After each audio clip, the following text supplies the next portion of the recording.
Então, gente, hoje é dia 8 de setembro, essa é a discussão sobre Covid, né? FB3 2020/1.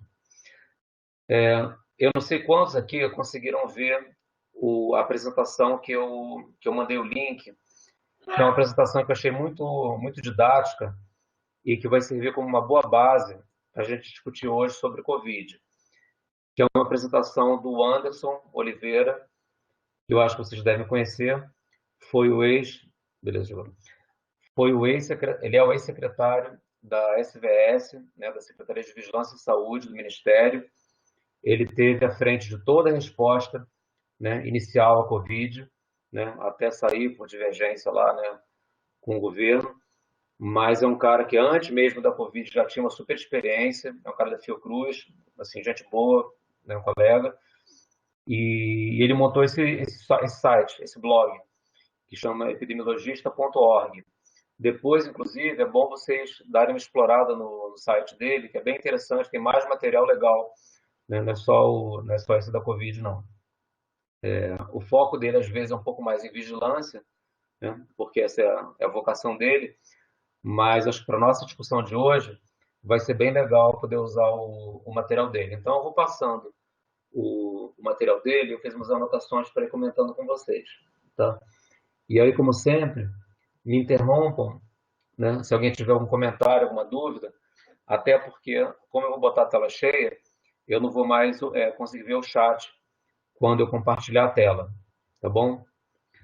Então, eu vou compartilhar aqui e a gente começa a ver.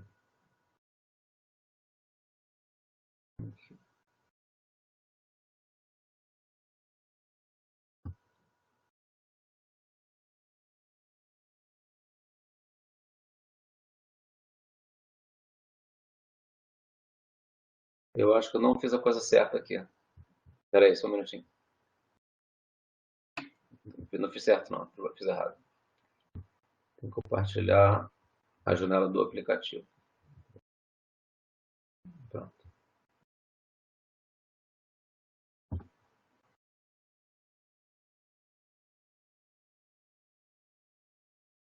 Agora.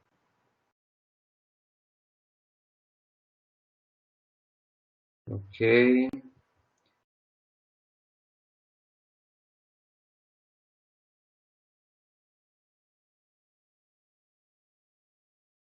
Só um minutinho.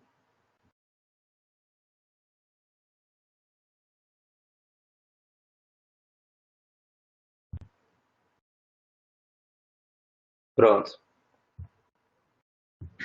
Vocês estão vendo a tela da apresentação do Anderson?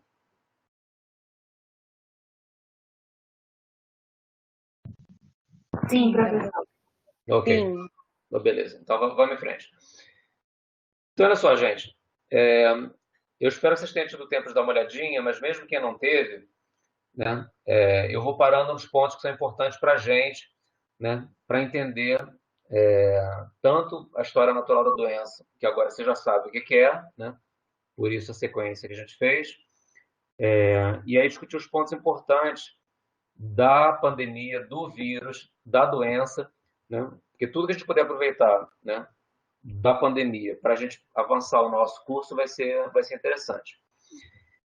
Então, ele deu esse título, né? Desafios de potencialidade da vigilância, mas a gente vai tentar focar, claro, né, na história natural do vírus. E aí, como sempre, a gente entende as doenças para entender como é que a gente vai controlar essas doenças, né? Não é só para ter o puro conhecimento, né, de que família o vírus pertence, como é que ele infecta a pessoa, etc. Então, vocês vão ver, para quem não viu ainda, do tipo de resposta, né, que o vírus gera no indivíduo, qual é o curso clínico, etc. Isso tudo é para você poder guiar as suas ações de prevenção e controle. Então, aqui é a carteira de identidade, né, dos coronavírus. Esse coronavírus, especificamente, né, ele tem o nome de SARS-CoV-2, né? Ele é da mesma família de outros SARS, né? SARS é o inglês para o SRAG, nosso, que é Síndrome Respiratória Aguda Grave, né? E é o que causou, né, MERS, que está aqui embaixo, né? e outros tipos de SARS, né?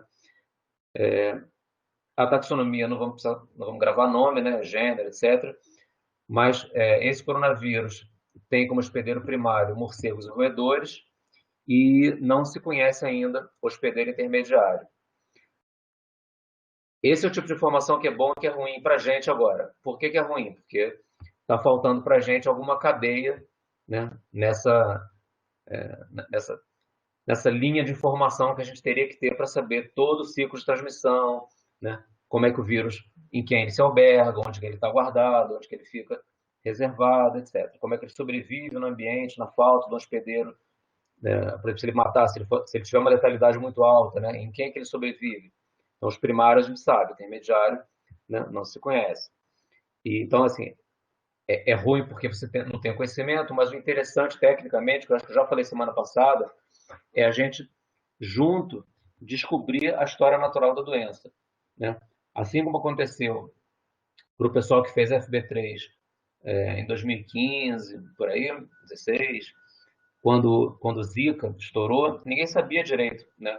Como é que o vírus da Zika causava, bom, primeiro, se causava microcefalia, se causava doença em gestante sintomática, assintomática, se assintomática podia transmitir, se não podia. O que acontecia com a criança que nascia de uma mãe infectada, né, pelo vírus Zika.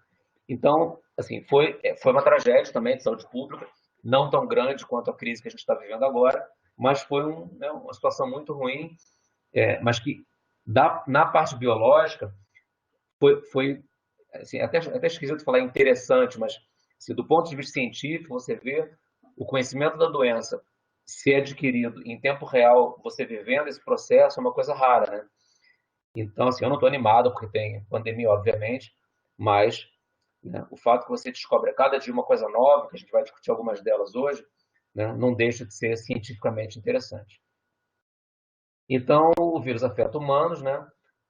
Tá aí o gênero, a espécie, não precisa gravar, claro. E os tipos de vírus, né? Quem começou no início da pandemia, na China, etc. Essa figura à direita aqui é a estrutura, né, do vírus, né? Com uma proteína, né? Aqui a proteína que faz essa forma de coroa, né? Por isso que o nome é coronavírus, né? Parece o spike é uma ponta, né? O envelope proteico dele e o material genético, né, é um vírus de RNA. Então, esse rosinha aqui dentro seria uma representação da fita de RNA, que é o material genético desse vírus.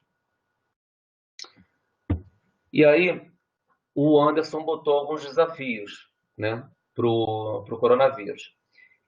E alguns deles estão diretamente relacionados ao conhecimento da história natural da doença, que é o que a gente vai ter que sair daqui sabendo, bom, sabendo o que se sabe hoje, né? Sabendo que hoje, né, é do conhecimento comum. Tudo aqui, como vocês podem ler, pelo que vocês têm acompanhado da pandemia, vocês já sabem que são problemas. Então, os testes, né, a interpretação dos resultados dos testes, o monitoramento dos casos, para você poder, né, tentar quebrar a cadeia de transmissão, qual é o período de transmissibilidade, né? Algumas dessas coisas estão um pouco mais definidas que outras. Transmissibilidade, por exemplo, né, há controvérsia. A gente vai ver já já um slide sobre isso. Mudanças que acontecem nas recomendações por conta da mudança no conhecimento sobre a história natural do vírus, né? E o resto, bom, retorno às aulas, depende de você saber qual é o papel na história natural da doença de crianças e adolescentes. Porque quando você sabe, por exemplo, o homem ele é afetado pela doença, obviamente, né? Que inicialmente ela veio, né, dos hospedeiros primários, né? Que na China teve aquele mercado onde a pessoa tinha contato, né, com esses hospedeiros, morcegos, roedores, etc. E acabou, como aconteceu com a gripe suína, com a gripe aviária, é uma pequena mutação e o vírus acaba conseguindo infectar o ser humano. E aí ele pode ter uma virulência maior ou menor. Né? O vocabulário a gente vai pegando de pouco em pouco. Né? Virulência de um vírus não é redundância. Virulência é a agressividade que esse vírus tem. É a capacidade que ele tem de causar doença grave. Né? Infectividade é a capacidade dele causar infecção, o nome está dizendo. Patogenicidade é a capacidade de causar doença, mas virulência é a capacidade de causar doença grave.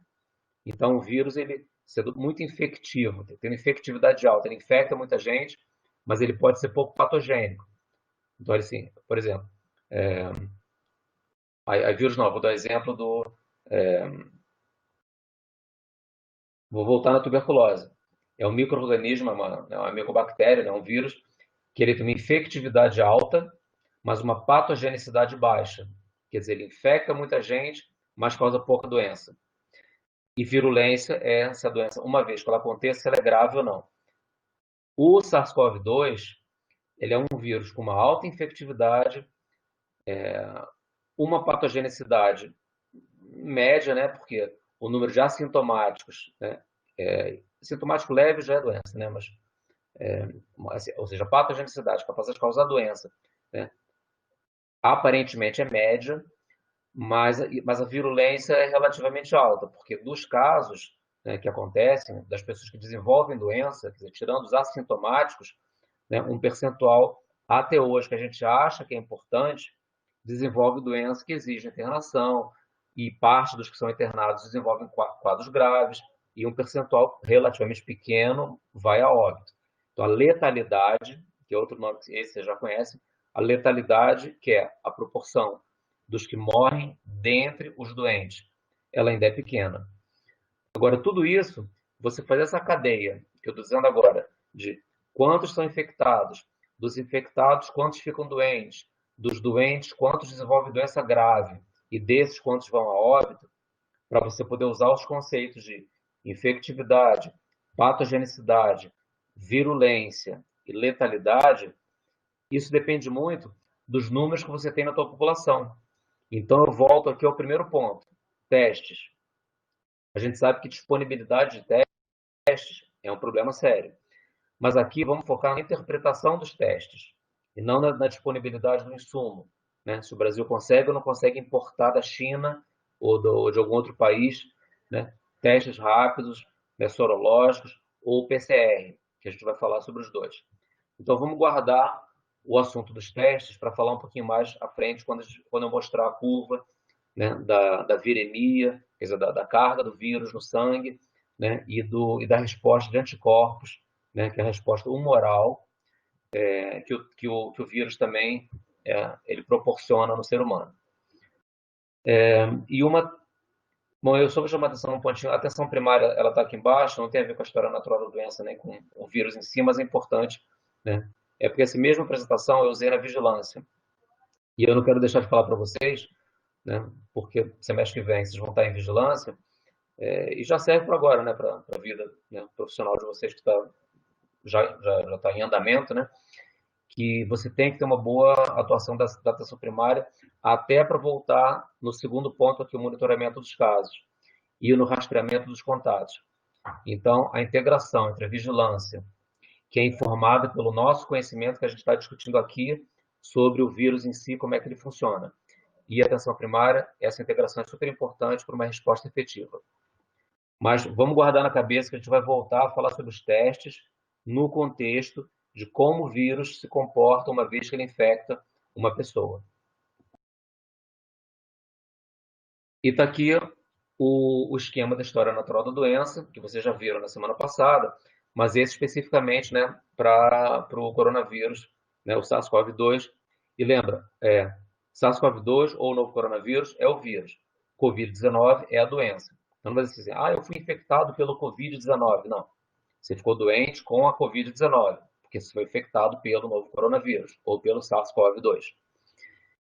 Então, isso aqui é uma representação que vocês já viram na semana passada, né, sobre o curso da doença, desde o início até a resolução. E aqui, lembra que eu falei da diferença entre história natural da doença e curso clínico? Né? O Anderson, no caso, na preparação da apresentação dele, ele considera história natural da doença quando você não intervém. E lembra que eu falei, então, se você tem uma intervenção, isso configuraria curso clínico e não história natural. Isso vocês podem ficar, cada um pode escolher a sua, pode adotar uma nomenclatura ou outra que não está errado, como eu falei semana passada. Então, aqui só recapitulando da semana passada, o indivíduo é suscetível, aqui na ponta esquerda embaixo, né? A minha mãozinha está aparecendo aqui, né? Ele é suscetível quando tem aquela tríade né, agente hospedeiro e meio ambiente interagindo. Então, ele está exposto ao vírus. Hoje, todo mundo aqui está exposto ao vírus. A gente tenta minimizar, né, com as medidas não farmacológicas que a gente tem à disposição, que é o isolamento social, o uso da máscara, o uso do álcool em gel, né, manter a distância das pessoas, né, quando você vai num certo lugar. Que, aí eu vou abrir um parênteses aqui. Você sabe que a gente está sendo, a gente, que eu digo assim, os docentes estão sendo muito procurados pela imprensa, né? Hoje, a moça do Correio, a moça boa, não o cara que é sensacionalista, a moça legal me ligou. Ah, você pode falar um pouquinho? Posso. E ela queria falar sobre o fim de semana, né, que fez sol e encheu de gente, né, nos parques, na beira do lago, todo mundo fazendo piquenique, sem máscara, todo mundo junto, liberou geral. Isso aqui, gente, é exatamente essa fase aqui pré-patogênica, né, da exposição, o vírus está circulando. Não é porque a média móvel, né, da Covid-19, de casos e óbitos, começou a cair, tanto no Brasil quanto no DF, né, é uma queda muito tímida ainda, né? E essa curva que vocês veem, né, do DF, ela é um somatório desse curso que vocês estão vendo aqui na tela agora, em cada indivíduo, logicamente, né? Então, o número de casos, né, claro que é o somatório de todo mundo que passou, desculpa, opa, fui pro lado errado, de todo mundo que passou da fase, né, pré-patogênica para patogênica e foi identificado como um caso. Quantas pessoas estão sendo identificadas no período de incubação? A gente está fazendo rastreamento, como eu falei semana passada, para você identificar na fase pré-clínica bastante gente? Não, não tem teste suficiente. Normalmente, você está identificando quem passa do horizonte clínico, já está no período sintomático, da fase do período patogênico e apresentando sinais e sintomas muito leve, até a recomendação é não fazer nada, né? Trata sintomático em casa e não vai a lugar nenhum. Quando começa a agravar um pouco mais, né? Aí a pessoa tem que procurar um posto de saúde, um serviço de saúde, ou se não for do nível primário, de um nível de uma complexidade maior, e é nesse momento que normalmente o diagnóstico está acontecendo. E é nesse momento que o diagnóstico acontece, lembra que eu falei que era mais comum o diagnóstico acontecer na fase sintomática da doença? Então, a gente está diagnosticando a maioria dos casos já com sintoma e já nos hospitais. Então, a gente ainda não tem muita noção do número de pessoas assintomáticas. Então, essa fase pré-clínica, quando a pessoa está incubando, a gente tem uma noção muito pequena do tamanho desse pessoal, que é aquela parte de baixo do iceberg, né? Lembra aquela figura? É a parte que está abaixo da linha da água. E quando a gente tem uma situação dessa, o que acontece com a letalidade, por exemplo? Alguém me dá uma ideia aí.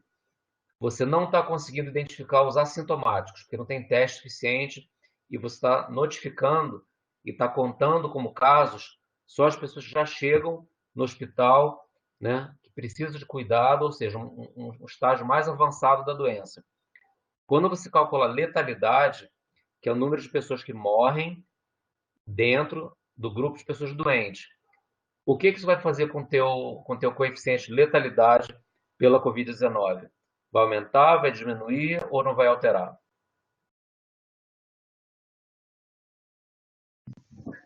Vai aumentar? Vai aumentar. Quem está falando?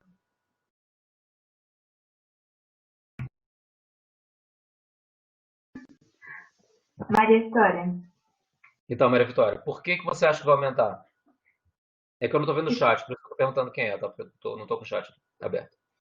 Por que você acha que aumenta?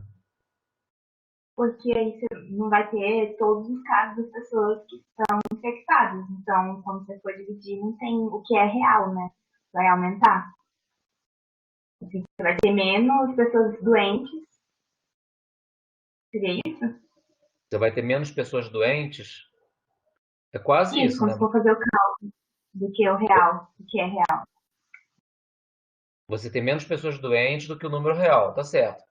Mas então, esse é o denominador que você está dividindo, né, para calcular a letalidade, você divide os óbitos, né, quem morreu, pelo pessoal doente, né?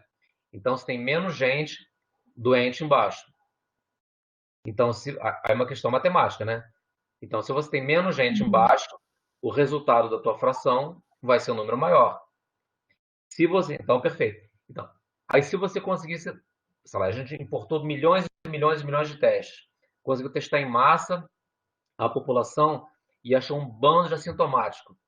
Aí você ia inflar, mas inflar corretamente, né, o denominador. Se você aumenta o denominador, você diminui o valor total dessa fração, o resultado, né? Aí a letalidade real, ela ia aparecer, que ela de fato é muito menor do que o que se calcula hoje.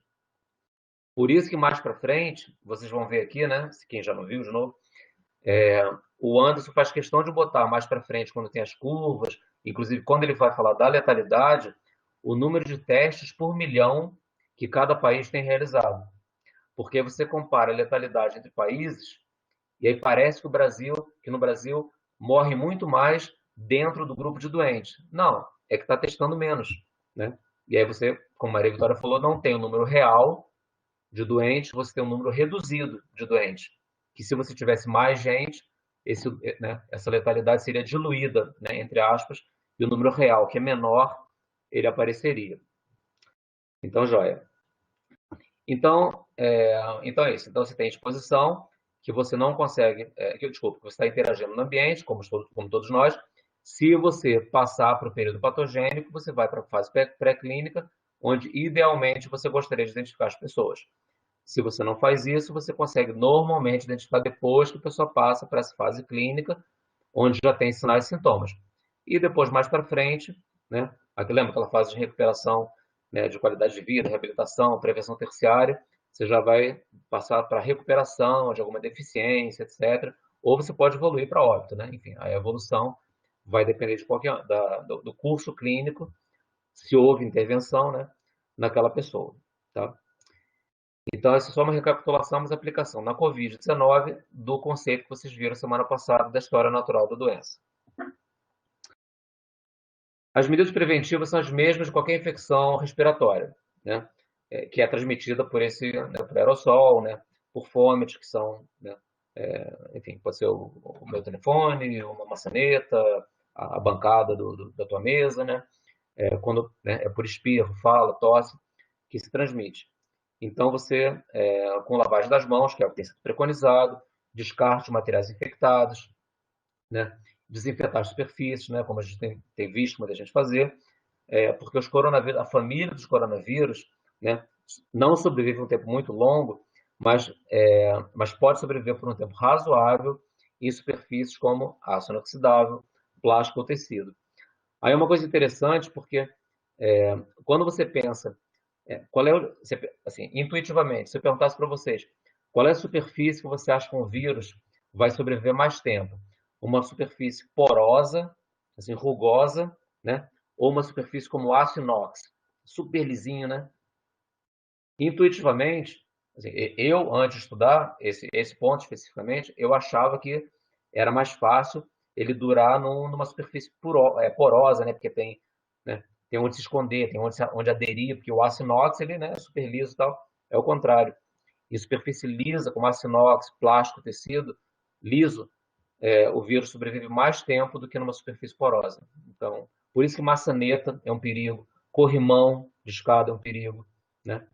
Então, quando você vê o pessoal no shopping, né, desinfetando o corrimão, etc., não é paranoico, não é só para inglês ver, porque de fato isso é uma medida efetiva para você diminuir a transmissão do vírus, não transmissibilidade, desculpa, transmissão. E como que transmite? Né?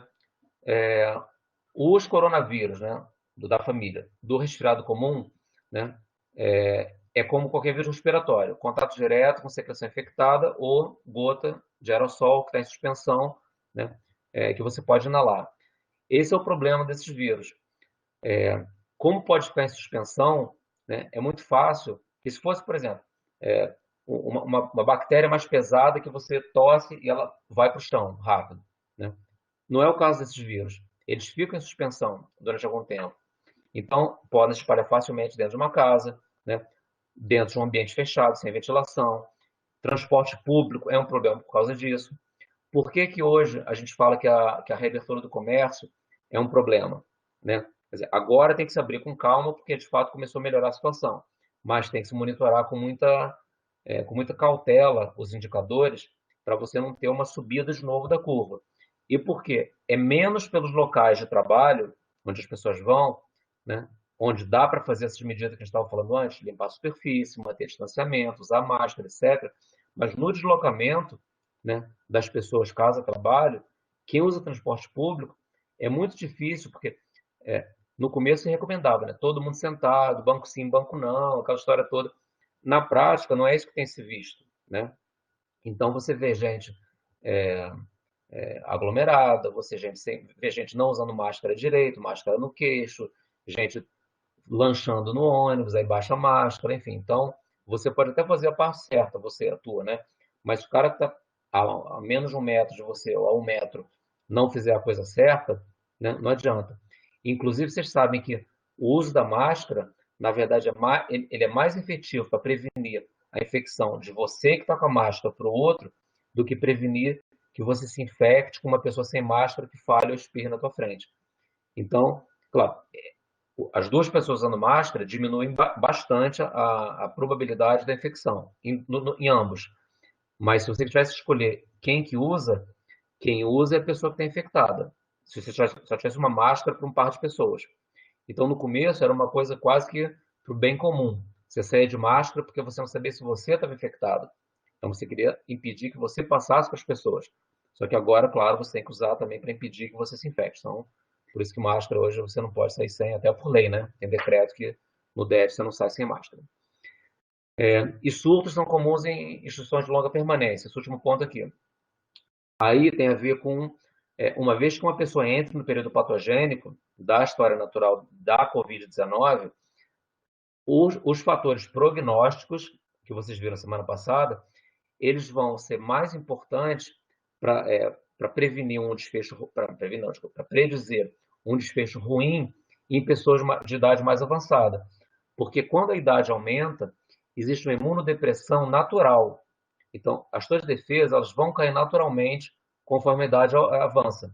Né? É uma coisa fisiológica, por isso todo mundo tem que se cuidar, etc., para tentar retardar essa imunossupressão, imunodepressão que é natural de acontecer.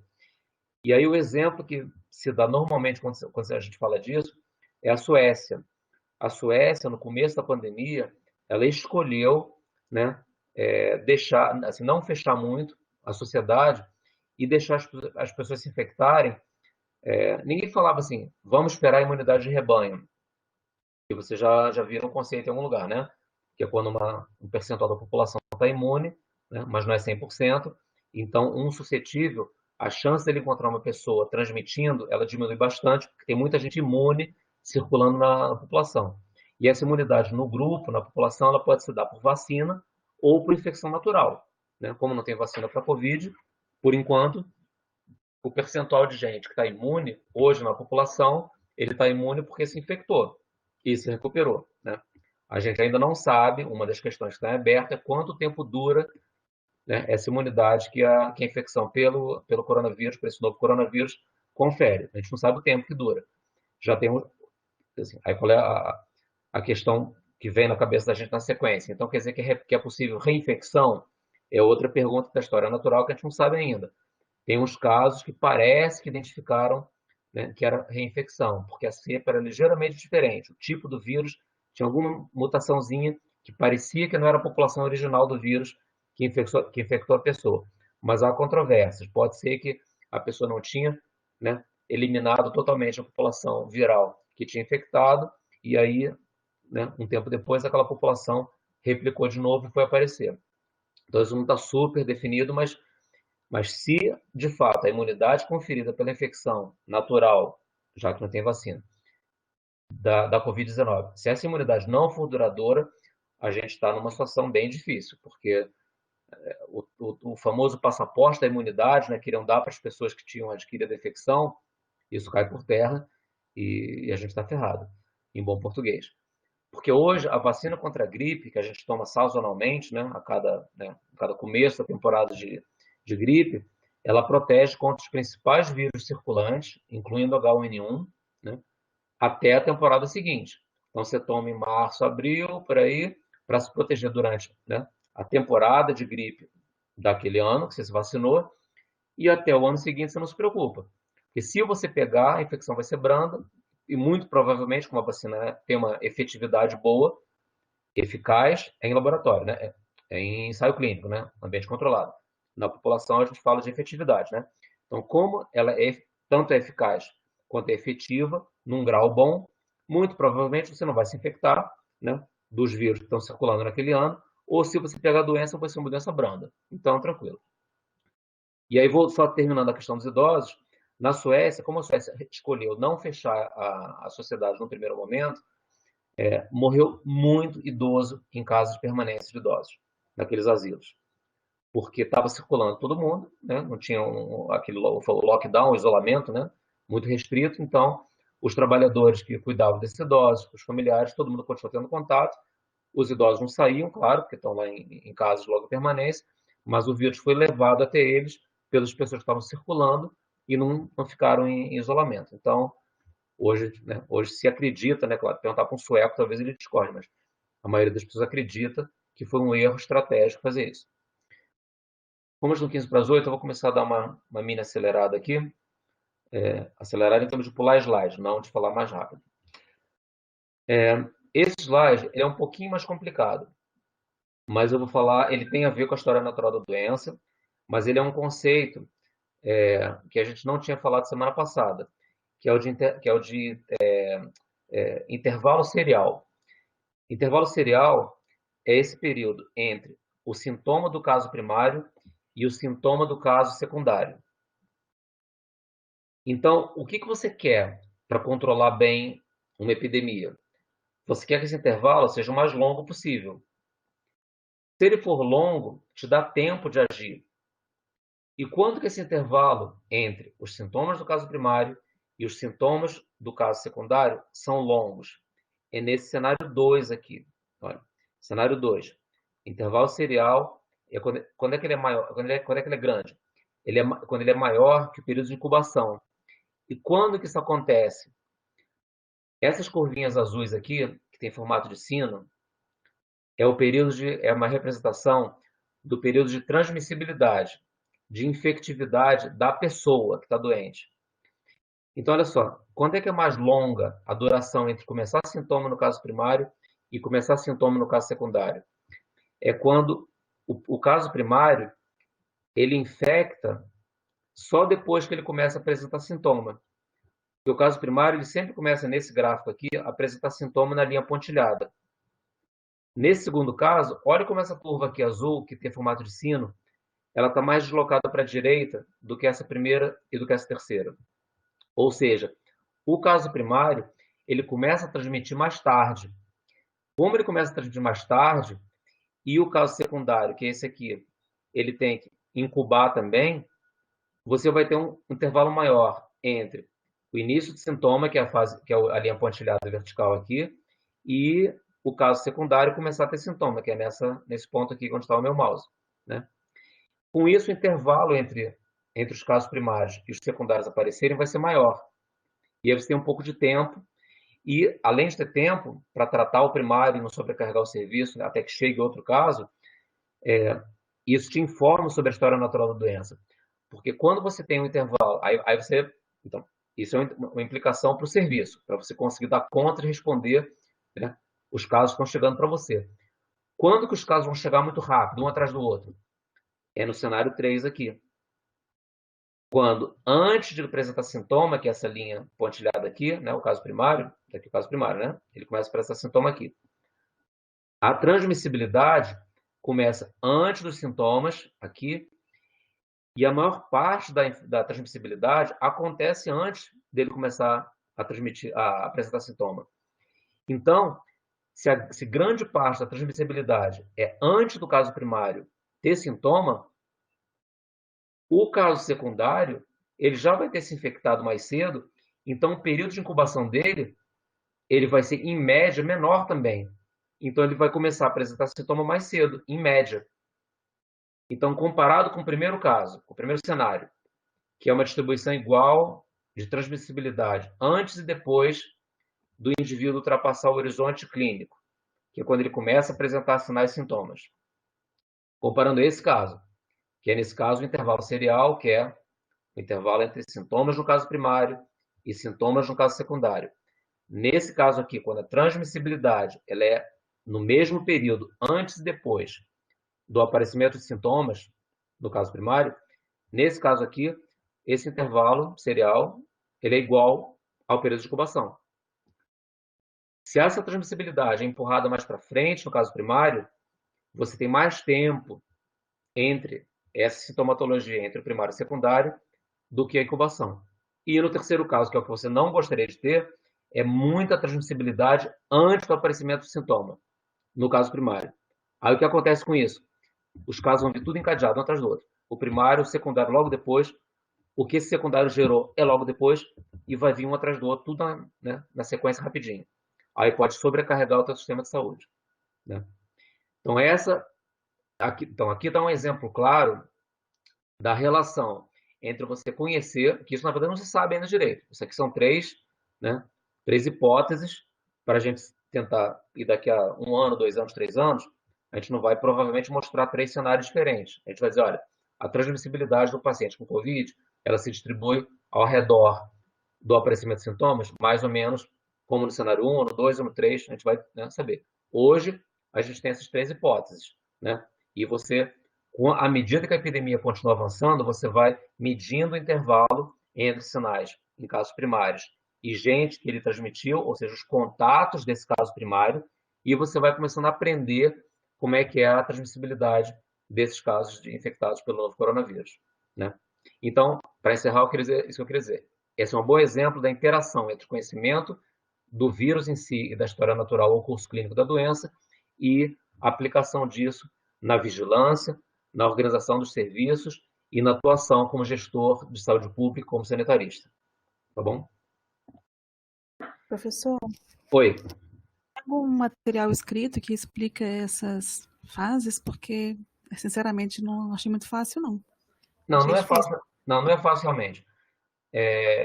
Você fala em relação ao intervalo serial e incubação. E é esse slide aí que você está apresentando, a explicação dessas fases. Tá, eu vou procurar um material escrito sobre isso e vou mandar. Tá. E como sempre, hoje é terça-feira. Eu vou anotar quando acabar a aula. Se eu não mandar até quinta-feira, me cobra, por favor. Me manda um e-mail, tá? Se eu não mandar em 2 dias, tá? Bom, vocês podem sempre, claro, ouvir o que eu estou falando de novo aqui, mas é claro que ouvir, né, às vezes você pode ouvir 10 vezes, mas é mais interessante, claro, ler um texto técnico, né, sobre isso com mais profundidade. Mas eu vou procurar, porque esse é um ponto importante, é interessante, né, porque eu acho assim, cientificamente bacana, porque faz essa ponte entre o serviço e a ciência, e de fato, aqui não tem texto, né, que é só gráfico e uma ilustração, mas pode deixar que eu vou mandar assim. Ah, obrigada. Nada. Então vamos lá. Aqui, aqui que eu quero falar um pouquinho dos testes. E mais para frente, não se preocupe que quando chegar naquele monte de gráficos de países, eu só vou dar um exemplo ou dois e a gente encerra, porque o importante é isso aqui, né? Que é o que vocês viram semana passada, e saber como que agora, no coronavírus, como é que aquelas fases e como é que a transmissibilidade, como é que a fase pré-patogênica, etc., se comportam na situação da pandemia que a gente está vivendo hoje. Então, eu vou focar só em alguns gráficos aqui dessa figura. PCR, o azul clarinho, tá? PCR do swab de nasofaringe. O swab da nasofaringe é aquele cotonete gigante, super desagradável, que se enfia no nariz ou na garganta tal para tentar coletar o material do vírus. Esse não é o teste rápido. Teste rápido, que o pessoal chama, é o teste sorológico, que está aqui na parte direita, né? E a gente já fala deles. Então, essa fase antes dos sintomas, aqui a linha pontilhada vertical, né, é o horizonte clínico, né? Desculpa, peraí. Tá. Aqui tem exposição, aí a pessoa começa a ficar doente, né? Então aqui é antes dos sintomas, né? Aqui a pessoa já, onde tem a linha azul subindo, né, é a probabilidade de você ser detectado como positivo por cada um dos testes representados por essas linhas coloridas. Passou os sintomas, né? Aí você tem a primeira semana da doença, né? Depois a segunda semana da doença. Aqui são semanas de infecção, né? O início dos sintomas está aqui na linha pontilhada. Quando você se infecta, logo depois, dia seguinte, 2 dias depois, você não vai conseguir detectar. Mas a replicação do vírus vai, em uma semana, já deixar você ser detectado como positivo pelo PCR, né? Que é quando você busca o material genético do vírus. Certo? Você não está buscando anticorpos, você está buscando o material genético do vírus, lembra? O RNA do vírus. E PCR quer dizer reação de cadeia de polimerase. E a lógica é você amplificar o material genético do vírus para você conseguir ver ele num aparelho. Então, pode ter muito pouca partícula viral, né? Quanto mais partícula, mais fácil achar, claro, mas pode ter muito pouquinha. Então, se o exame de PCR ele é muito sensível, ele consegue detectar com muito pouquinha partícula viral circulando. Basta ele achar pouquinhas partículas, ele pega o material genético, ele amplifica, né? Reação em cadeia quer dizer que ele é uma reação em cadeia, não está dizendo? Polimerase é uma enzima, então ele vai amplificando aquele material que ele achou para ver se é o material genético do SARS-CoV-2. E na primeira semana, antes dos sintomas aparecerem, você já tem uma probabilidade muito alta de detectar se você bota aquele cotonete desagradável, né, ou pelo nariz ou pela boca para chegar na orofaringe, ou nasofaringe pelo nariz, né? E depois de você começar a ter sintoma, que é normalmente quando você faz o diagnóstico, como a gente já sabe, essa probabilidade, né, dessa curva azul clara, ela continua alta, tá vendo? Até pelo menos 2 semanas. É na terceira semana que começa a cair a probabilidade, mas você tem pelo menos 15 dias de uma boa janela para detectar viremia. Viremia mesmo, quer dizer, vírus circulando no sangue. Depois de muito tempo, e o exemplo que eu gosto de dar é o Bolsonaro. O Bolsonaro, assim como os outros, mas ele ficou famoso porque ficou na imprensa e tal. Aí, um mês depois, aqui, ele estava com PCR positivo ainda. Mas depois de muito tempo, você já está sem sintoma. Se você é uma pessoa rígida, que é saudável, que as suas defesas estão em dia, você não é imunodeprimido, você não tem nenhuma comorbidade importante, você não é idoso, provavelmente, depois de um mês, depois de 4 semanas aqui, esse teste positivo, ele deve ser um falso positivo em relação à doença. O que você deve estar detectando depois de um mês, mais ou menos 3, 4 semanas, é partícula viral que sobrou, assim, é fragmento viral, mas não é o vírus circulando, causando doença, causando dano, causando reação inflamatória que ele causa, causando os danos que a gente está descobrindo ainda quais são. Pode ser renal, pode ser hepático, pode ser neurológico, tem um monte de complicação, né? Vocês sabem. E que a gente está descobrindo agora, à medida que o tempo está passando. Cada dia sai um artigo diferente numa revista importante, dizendo, olha, agora criança tem uma super tempestade inflamatória, que é uma síndrome grave, a outra agora descobriu que a consequência neurológica tem um problema mais sério. Enfim, cada dia você descobre uma coisa ruim. Mas, enfim, depois a gente vai, depois que eu digo isso, não é a gente, mas com o tempo a gente vai descobrir melhor a história natural da doença, as manifestações, etc. Né? Então, esse é o PCR, tá? Você procurou partícula viral no começo, nessa curva primeira aqui que sobe rápido aqui, e depois não desce muito rápido, até pelo menos 15 dias.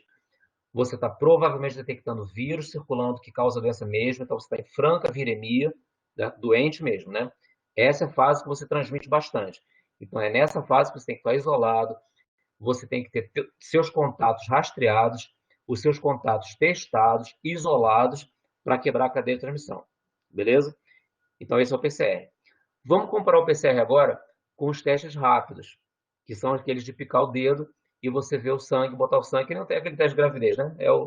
Aquele pauzinho ali, bota o teste, procura a linhazinha do anticorpo. O que você está fazendo quando você faz o teste sorológico? Está dizendo aqui, né? Teste sorológico, você está detectando IgM e IgG. Vocês lembram de Fundamentos 2, eu espero, né? Que isso é a resposta de anticorpos, a resposta humoral, né? Que é uma resposta que demora um pouco mais a aparecer do que a resposta celular. A resposta celular ela é mais rápida. A humoral, que é a de anticorpos, ela depende que os linfócitos produzam os anticorpos e o anticorpo apareça no sangue para ser detectado. Então, E tem dois tipos principais de anticorpos que você procura. Você procura IgM e IgG. O que você tem que saber é o seguinte: IgM é o anticorpo da infecção recente, é o marcador da infecção mais nova. O IgM, o IgG, desculpa, o IgG ele fica por mais tempo sendo detectado na pessoa. Então vocês veem que a curva dos anticorpos ela sobe a partir da segunda semana. E ela tem o pico, assim, a probabilidade mais alta de você detectar o anticorpo positivo, tanto IgG quanto IgM, ou seja, IgM é o da infecção recente, IgG é o da infecção mais antiga. Ele está pelo meio da terceira semana, quase já entrando na quarta semana. Então, quando você tem um anticorpo, você detecta IgM ou IgG positivo, mas o PCR dá negativo, você já fala assim, olha, a pessoa teve infecção. Provavelmente essa infecção passou e você está vendo um marcador imunológico de uma infecção que já se resolveu. Agora, claro, se você tiver tanto anticorpo quanto PCR positivo, muito provavelmente você está ainda nessa fase aqui, onde a pessoa tem o vírus circulando, causando doença ainda, e a resposta da pessoa ainda está sendo montada para você detectar ainda, quer dizer, você pode até já detectar, mas a resposta está crescendo ainda em tamanho, né? A resposta de anticorpos, que vai ajudar você a debelar, a resolver essa infecção. Então, e aí o IgM, como eu falei, que é o roxinho aqui, né? Ele vai cair mais rápido, né? E o IgG, que é o marcador de infecção mais antiga, ele vai continuar alto por um período mais prolongado. Por isso que, vou dar um exemplo, eu tive uma colega, né, que teve Covid, aí claro, ela teve, aí acabou que o marido pegou, a filhinha pegou. Ela estava doente, ela estava dando PCR positivo, IgG e IgM eu não lembro, então ela dava PCR, o marido PCR e a criança, que normalmente criança, pelo que se sabe até agora, é muito comum as crianças terem infecção assintomática. E a criança dela não teve nada. A criança tem, sei lá, 3, 4 anos. Aí fizeram um teste em todo mundo. A criança não deu PCR positivo, deu IgM negativa e IgG positiva. O que isso indica? A criança, ela teve infecção mais lá para trás do que os dois, do que o casal. Ela deve ter passado, não deve não, claro. Ela passou para os pais. A infecção dela foi assintomática, quando ela pegou, ninguém sabe. Os pais estavam sintomáticos, estavam com PCR positivo, quer dizer, estava detectando vírus circulando, ou talvez, né, eu não lembro os anticorpos deles, né, ou fragmentos de vírus, mas a criança já tinha passado pelo curso da infecção, tanto é que o IgM dela, que é essa curva desse anticorpo que sobe e depois cai mais rapidamente, já estava negativo, e ela tinha esse marcador de infecção mais antiga positivo, ou seja, ela tinha tido a infecção há mais tempo já, a criança. Então, então, a interpretação dos testes depende de você ter esse panorama mais ou menos na cabeça de vocês. Porque você consegue interpretar o que quer dizer um PCR positivo. Quer dizer que tem vírus circulando ou fragmentos de vírus. Aí você pode combinar a interpretação do PCR com a interpretação do teste sorológico, do teste rápido. Se eu tenho PCR positivo, que anticorpo que eu tenho presente? Eu tenho os dois? Bom, talvez minha resposta seja alta ainda, então eu devo estar no curso da doença. Mas eu tenho PCR positivo. Você pode estar detectando fragmentos de vírus, mas eu não tenho mais IgM, eu tenho IgG positiva só, então a infecção é velha. Então eu já resolvi minha infecção. É um marcador de infecção mais antiga. Essa é a lógica, em geral, do que está acontecendo aqui nesse gráfico. Eu também vou procurar uma literatura sobre isso, porque eu percebo, assim, eu sei que tem muita linha colorida, etc. Mas as mais importantes são a do PCR, de nasofaringe, e a dos anticorpos, que são do teste sorológico, que é o teste rápido. Eu vou achar uma coisa, se eu não achar genérico, eu acho que o genérico, genérico eu digo assim, genérico em relação a essa resposta, né, a viremia e depois a resposta de anticorpos, né, que você tem isso para qualquer doença viral. Normalmente o padrão é exatamente igual, né, só que tem para doenças de longa duração, de longa latência, de longa incubação, ou para doenças respiratórias com uma incubação relativamente curta, como é a Covid-19. Então, eu estou me dando uma segunda tarefa de casa aqui. É dar material sobre o intervalo serial e a relação com incubação, aquilo que eu falei no slide anterior, e sobre a história natural da doença em relação à viremia e a resposta dos testes, tanto PCR, que é o que detecta material genético do vírus, quanto o teste que detecta anticorpos. Ok. Então, gente, agora o resto, eu acho que vai ser o resto mesmo. Número de casos não interessa muito para a gente agora. Isso era porque ele fez isso para mostrar desafios para vigilância, né? O que nos interessa mais aqui é a parte mais da biologia mesmo da doença, que é o que a gente discutiu até agora. Aqui a rede de sentinelas, tanto para síndrome gripal quanto para síndrome respiratória aguda grave. E aí eu vou mostrar um slide só desse. Esses são novos casos diários. Eu quero ir na letalidade. Novos casos diários, óbitos diários, letalidade. Então, eu sei que está difícil ver porque deve estar pequenininho, mas olha só, a letalidade. Esquece, isso aqui é a escala logarítmica, é só para visualizar melhor os valores mais baixos, né? Mas vamos olhar essa aqui que é o linear. A letalidade em percentual aqui, olha, 1, 2, 3, 4%. Aqui, o eixo do X é o tempo em dias a partir do momento que o país apresentou uma taxa de 0,1 caso por milhão de habitantes. Então, no meio de julho, o Brasil tinha uma letalidade de quase 4%. E a Austrália tinha uma letalidade de 1%, mais ou menos. Então, se você não olhasse a parte de baixo aqui da figura, você fala, nossa, então a virulência da cepa circulante no Brasil, do sorotipo circulante no Brasil, deve ser muito maior. Ou o serviço de saúde não está dando conta, não está assistindo as pessoas. Alguma coisa está acontecendo que você está observando uma letalidade, quer dizer, dos doentes, está morrendo muito mais gente no Brasil do que na Austrália. Aí você fala, bom, vamos ver então a testagem. E é o que a gente falou um pouco mais cedo, né?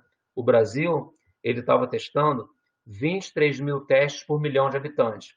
A Austrália, 138 mil testes por milhão. E aí é simplesmente o que a gente discutiu mais cedo, que acho que foi a Maria Vitória que falou, né? A Austrália, ela tem mais denominador e que está refletindo melhor a realidade do que o Brasil nessa situação aqui. Porque ela está detectando mais gente, provavelmente não só os sintomáticos, né? Provavelmente está detectando os assintomáticos e os sintomáticos leves, e o Brasil só estava detectando, aqui, claro, está testando, mas eu não sei se esse teste aqui é teste em gente internada, é teste para confirmar óbito por Covid, isso a gente não sabe, né? Só pelo que está apresentado aqui. Então, isso mostra a importância de você saber os denominadores programáticos dos indicadores para você dizer do comportamento de um vírus, que é o que a gente está tentando entender agora, como é que ele se comporta, como é que ele faz o curso dele nas pessoas e que, eventualmente, esse curso clínico vai se refletir nos indicadores da população. Então, esse é o ponto que eu queria fazer desses gráficos que ele mostrou. Aí tem, aqui é o número de testes por caso confirmado, e vocês podem explorar esses slides, né? Eu não vou falar muito disso, sem imunidade de rebanho, né? Aqui basta vocês saberem. Não, na verdade, eu vou falar só um minuto, sim, porque depois eu vou querer voltar a isso em outras doenças. Eu falei muito rapidamente antes que imunidade de rebanho era quando você tinha uma proporção da população imune e essa proporção ela protegia os indivíduos que estavam suscetíveis. E qual é a lógica disso? Eu estou suscetível, por exemplo, a meningite C.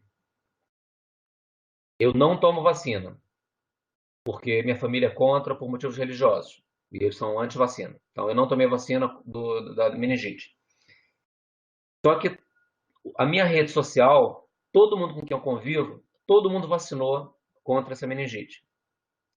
Então, a imunidade na minha população aqui, onde eu vivo, ela não é 100%, certo? Porque eu não estou imunizado. Só que quando eu circular na minha rede social, eu só vou encontrar gente imune, né, artificialmente pela vacina. Então, e com isso você acaba qualquer probabilidade de expansão de uma doença. E aí você faz isso sem precisar imunizar todo mundo. Porque o que você está fazendo?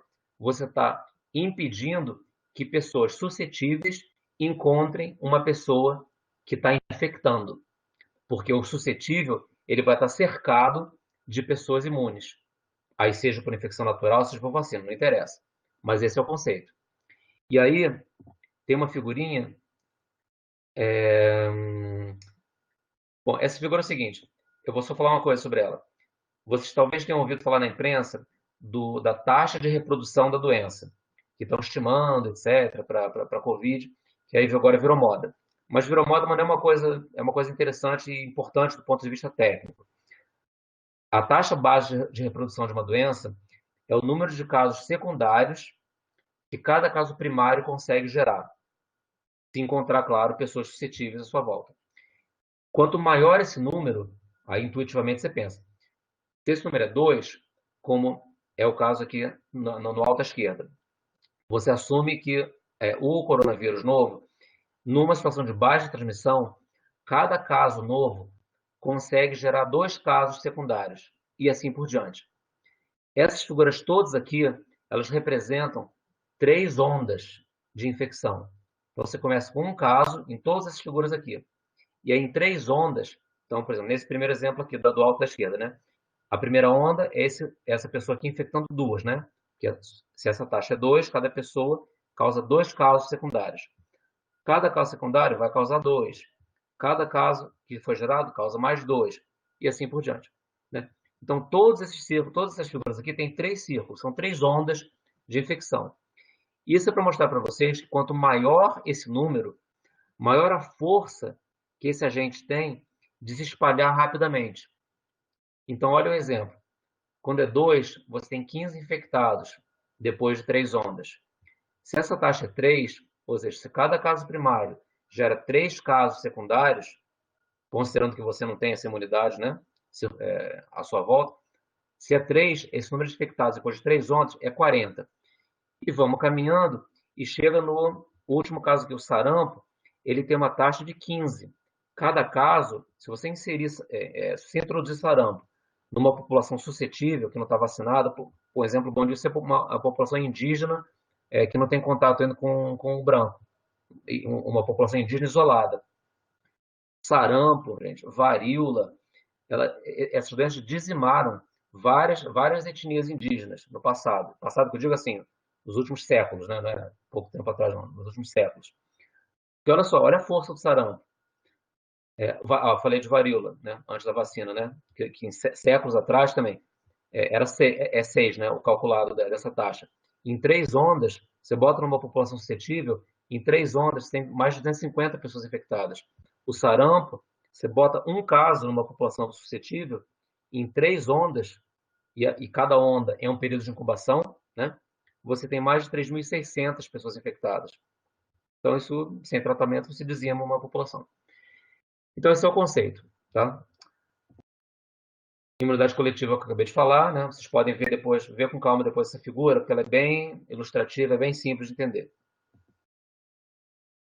A gente não sabe da Covid se a infecção ela gera imunidade duradoura ou não, é uma das grandes, né?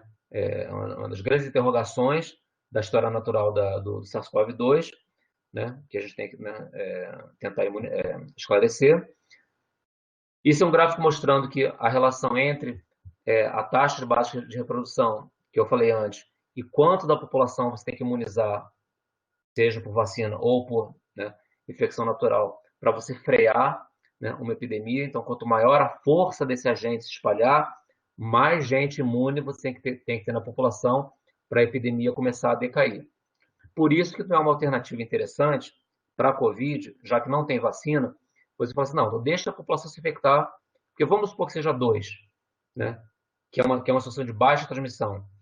O 2, aqui, ó, olha na esquerda aqui, o 2 exigiria mais ou menos metade da população imune para você frear a expansão da pandemia. Você imagina se você vai deixar dos 212 milhões de brasileiros, 212, 106 milhões. 106 milhões de pessoas se infectarem para você atingir uma idade de rebanho, para então começar a ter um decréscimo na curva. A gente está em 4 milhões e alguma coisa de casos notificados. Esse número, ele, claro, está subnotificado, porque você não está testando todo mundo. Então, considerando os assintomáticos e os sintomáticos leves, O Brasil deve ter hoje 15 milhões, por aí, mais ou menos, né? Tem várias estimativas, mas vamos supor que sejam 15 milhões. 15 milhões nem está fazendo cosquinha em mais de 100 milhões, né? Então, não é uma boa opção, na minha opinião particular, tem gente que é contra, né? Deixa infectar para chegar e naturalmente você conseguir decair né, a epidemia no Brasil, né? Eu acho que é mais jogo fazer o que está sendo feito e esperar a vacina, né? E o resto, gente, é uma comparação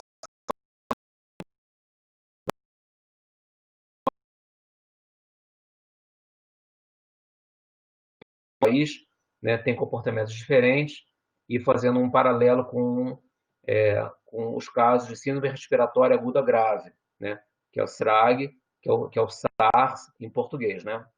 E vocês podem ver depois com mais calma também esses gráficos, só para mostrar que é um pico, né? Então,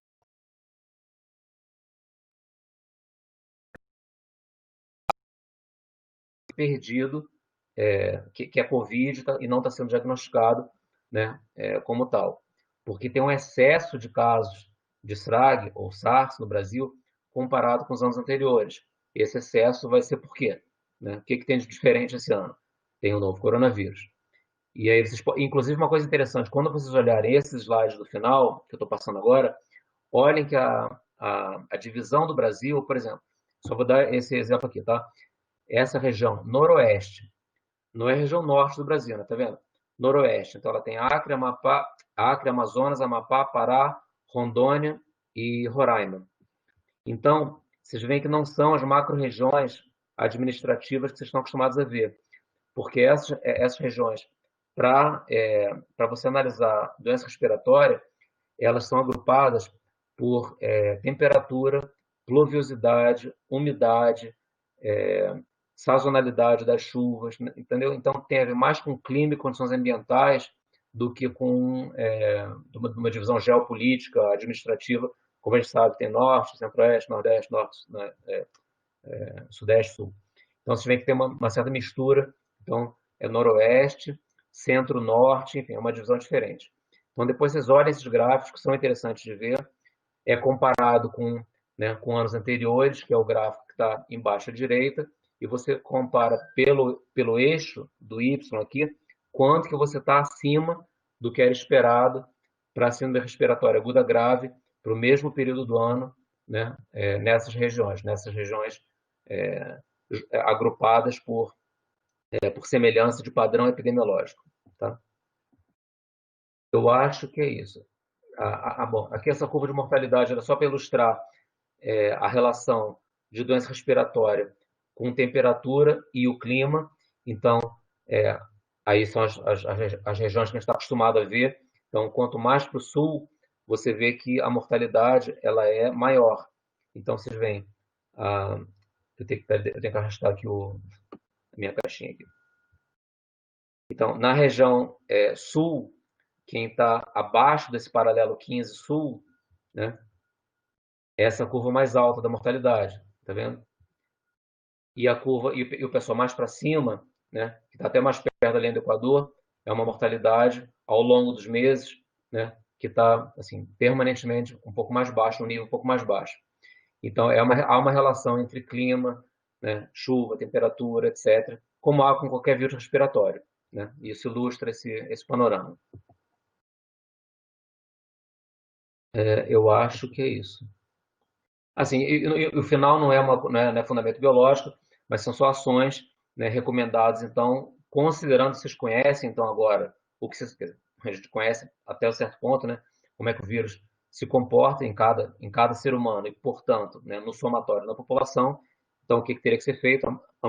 Fazer testagem, como eu falei várias vezes, isolar os infectados, rastrear os contatos e isolar esses contatos por 2 semanas, porque se garante, né, a quebra da cadeia de transmissão, porque você isola pelo período de incubação do vírus, né? E aqui são 6 passos que você deveria fazer para rastrear os contatos, né, que ele recomenda, que é um resumo do que eu já falei com vocês durante essa pouco mais de 1 hora de conversa. Tá bom? Isso é comunicação de risco, e é isso aí. Então, gente, eu vou eu vou encerrar o compartilhamento e ver se vocês têm agora alguma pergunta, além do que eu já anotei como encomenda, que mandar para vocês material sobre o intervalo serial e sobre a taxa básica de reprodução. São os dois pontos que vocês têm que dar uma lidinha. Quando eu mandar de taxa básica de reprodução, naturalmente eu vou mandar alguma coisa sobre imunidade de rebanho, porque é um conceito correlato, né? É um conceito primo, e quando você lê um, né, é impossível dissociar do outro. E eu acho que com isso, vocês entendendo isso bem, né, assim, usando essa apresentação do Anderson como ponte, eu acho que vocês ficam uma boa noção, né, do que se sabe hoje em relação à Covid, da interpretação dos testes, que tem tudo a ver com a história natural da doença, que é super importante saberem, e da implicação disso para as medidas de saúde pública que a gente tem que tomar. A gente mesmo, né? Nós outros, todos aqui juntos. Tá bom? A Juliana saiu tranquilo, sem problema, né? Avisando, tá tranquilo. E eu queria saber se alguém tem algum comentário ou alguma pergunta antes que eu encerre a gravação.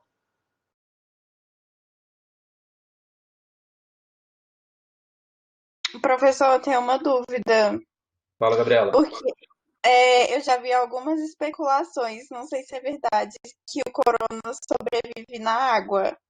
E eu queria saber se tem esse risco de você ser infectado, tipo, bebendo água da torneira, ou não. É uma boa pergunta.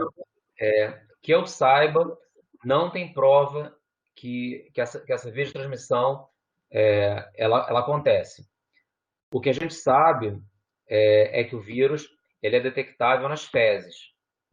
Então, em teoria, uma situação onde você não tem saneamento básico adequado, já que o vírus ele é detectável nas fezes por PCR, se você olhar aquela curva, né, da apresentação, do PCR que eu falei mais do nasofaríngeo, que é o comum, tem uma outra curva de PCR que é das fezes.